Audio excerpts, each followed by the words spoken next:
Hey everyone, Donna Vincent here, coming to you from Pennsylvania.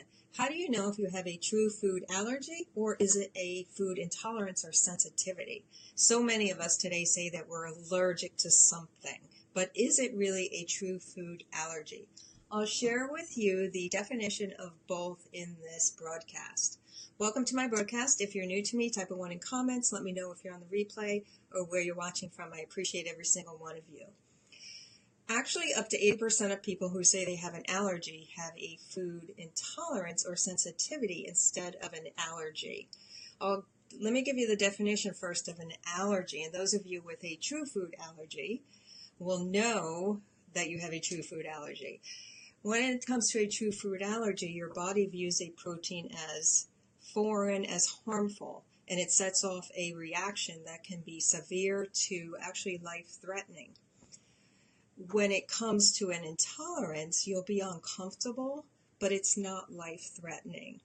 And symptoms of an intolerance can include bloating, abdominal cramping, diarrhea, maybe a headache, but it's not life-threatening. And the most common intolerances include lactose intolerance, non-celiac gluten intolerance, also food additives you can be sensitive to or intolerant to. I have a gluten sensitivity. I gave up gluten over 15 years ago. I just felt better. I was having the gastrointestinal discomfort, the bloating from the gluten. So I gave up that gluten over 15 years ago. And that's an intolerance that I have, not an allergy. When it comes to allergies, there's more than 160 different foods that can cause that allergic reaction. But there's 8 that are most common.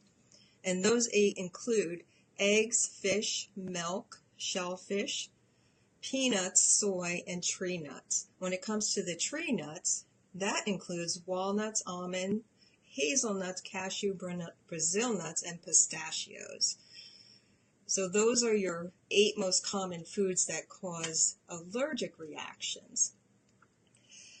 If I have gluten outside the home, I don't buy foods with gluten in them to bring into the home. It doesn't really bother me much. And when it comes to intolerance, it's gradual onset.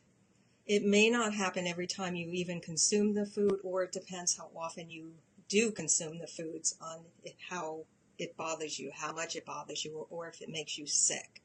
But again, when it comes to intolerance, it's not life-threatening. It's not a serious reaction, whereas if it's a true food allergy, that can be very serious and life-threatening. And it's an immediate onset. It's minutes after you consume that food. So that is the difference between an allergy or intolerance.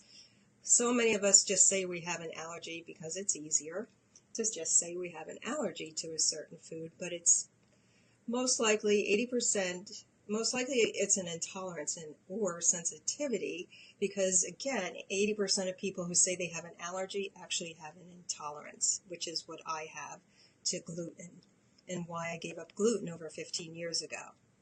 I hope this has been helpful. Any questions or comments, post them below. I always come back and check. I saw the video was freezing a few times, so I hope you could hear everything I was saying.